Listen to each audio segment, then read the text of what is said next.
Today we are going to start fourth chapter, absorption by roots. So children, we know roots fix plant to the soil, firmly to the soil, but fixing plant firmly to the soil, with that it has got a very important function, that is absorption. It absorbs water and mineral from the soil. So absorption is what? Absorbing of water and mineral from the soil, that is done by root. So in the, just think, when we are watering, we want to water the plant, what we do? We put it in the roots, or do we put it on the leaves? Yes, we put it on the roots. Then think, from the root it goes to each and every part of the plant. So this particular process requires a number of processes. So we are going to read in this chapter how root take in water by absorption and how it goes to different parts of the plant. Okay.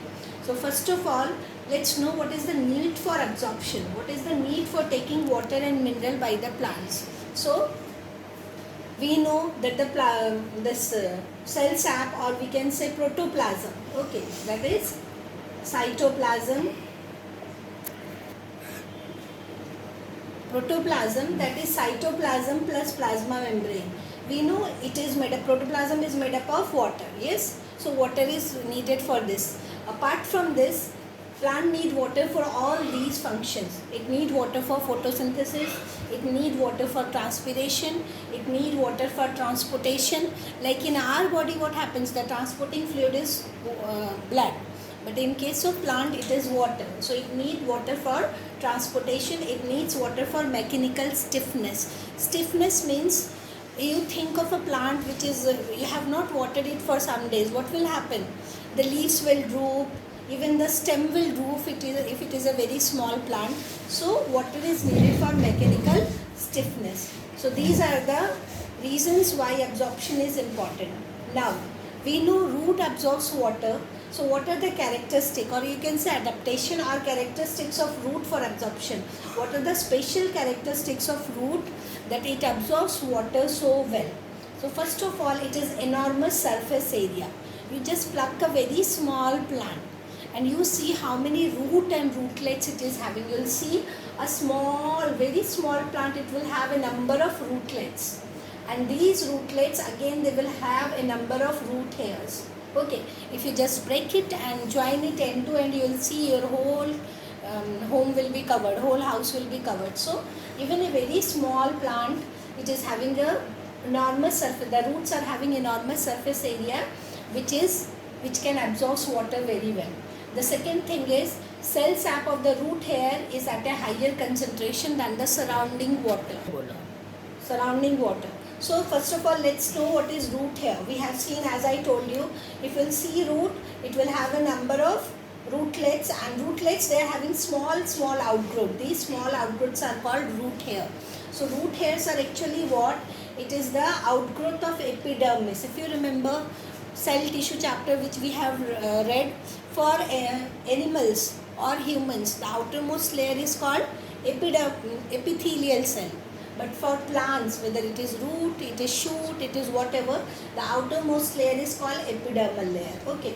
So in root, this root hair, it is an extension of epidermis. It is unicellular. Remember, root hair is unicellular. It is a unicellular extension of epidermis. Sometimes you may get epiblema also. That is another name for epidermis. So epidermis or epiblema. So here your root hair is a unicellular extension of epidermis or epiblema. Okay. Now children, what is this cell sap? Remember vacuole, when we have read the cell, plant cell and animal cell. In case of plant cell, they are having a big vacuole, and the vacuole is filled with the cell sap. Okay. So here this root hair contains a big vacuole which is filled with the cell sap. This cell sap is what? Cell sap is water plus some mineral salt. Okay. So the cell sap is at a higher concentration than the surrounding water. The surrounding water contains less mineral. The cell sap contains more mineral. So water can be easily taken in through osmosis. Okay. This osmosis process, I'll discuss it afterwards. Now you understand, this is a very important point. This is a very important characteristic of root which helps in absorption.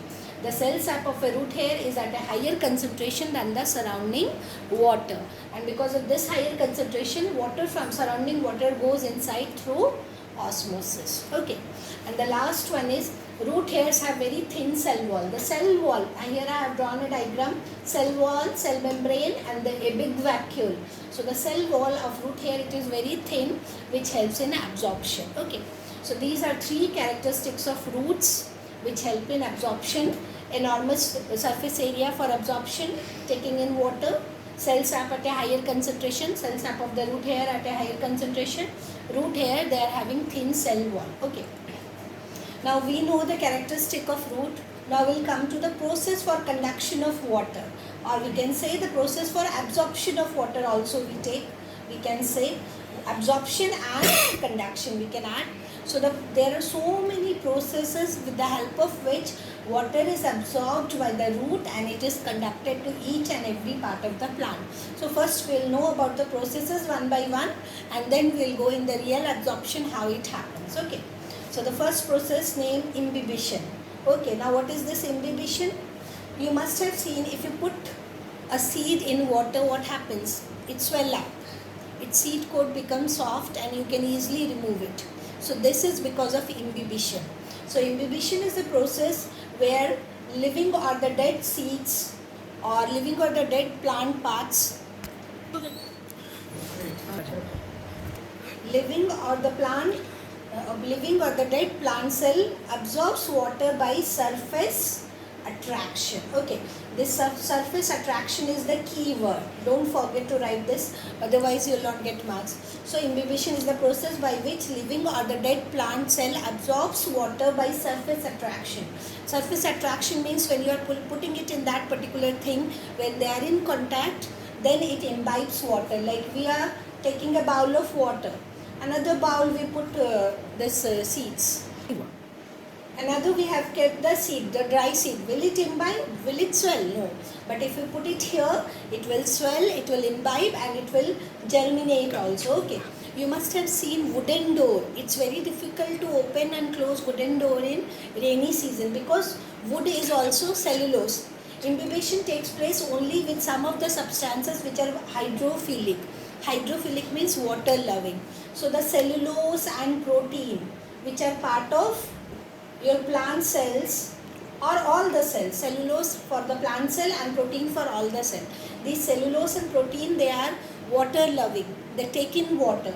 So you will see the wooden door, they swell during winter season, they swell during rainy season. The reason is imbibition. You get this question many a time, why wooden doors swell during rainy season? So we'll write, because of imbibition it imbibes water due to surface attraction. Okay, the first process. Now second one is diffusion, which you already know, you have read it in chemistry also. Diffusion is the movement of substance from their higher concentration to their lower concentration when they are in contact.